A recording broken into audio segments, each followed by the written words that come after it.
Salut à tous, alors c'est Frédéric Delafier.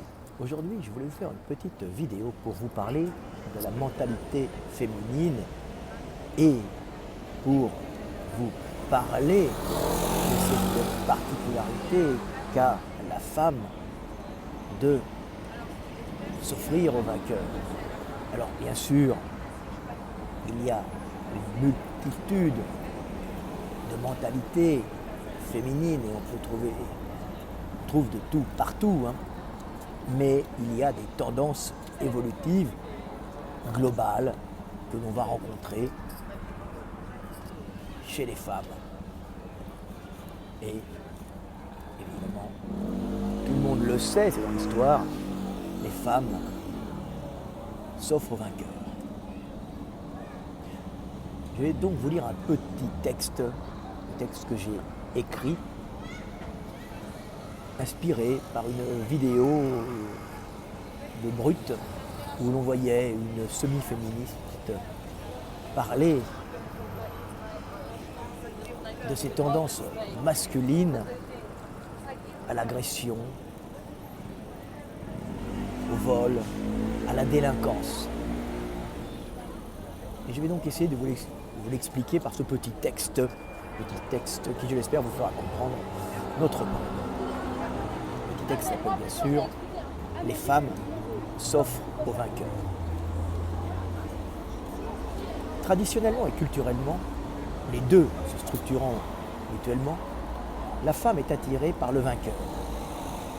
Le vainqueur étant la meilleure option pour y associer ses gènes afin d'avoir une descendance résistante et prospère. Le vainqueur étant en général de surcroît le plus efficace pourvoyeur de calories essentielles à la survie de la femme et de ses enfants. Sachant, par la dure éducation à la virilité, mais aussi du plus profond de leur génome, que les femmes se donnent prioritairement aux vainqueurs, les hommes sont donc prêts à tous les combats et toutes les conquêtes, à affronter tous les dangers, ainsi que malheureusement à toutes les immoralités pour victorieux avoir les femmes et les conserver.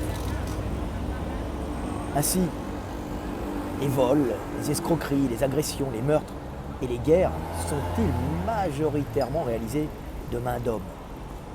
Mais leur cause profonde en est presque toujours la femme, cette matrice divine sans laquelle le vainqueur ne peut se continuer dans l'éternité.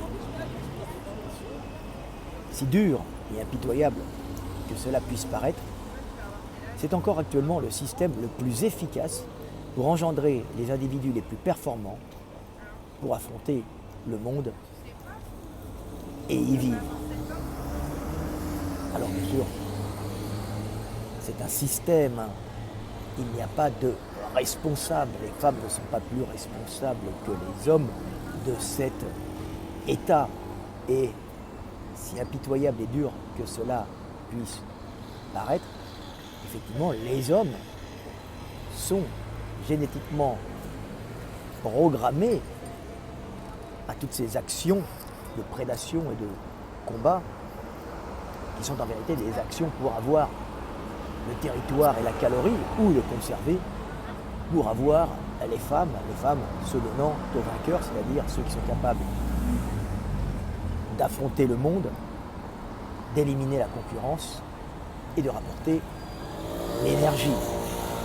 Mais bien sûr, je dis si impitoyable que cela puisse paraître, ce dur combat pour le territoire et les femmes n'a pas que des effets négatifs puisqu'il pousse l'humanité à se dépasser, elle pousse les hommes à inventer, à s'associer, à s'unir, à réfléchir sur le monde pour rester en vie, le concourir, éliminer la concurrence et avoir les femmes. Donc ça pousse aussi l'humanité vers plein de belles choses qui viennent contrebalancer cette violence destructrice masculine.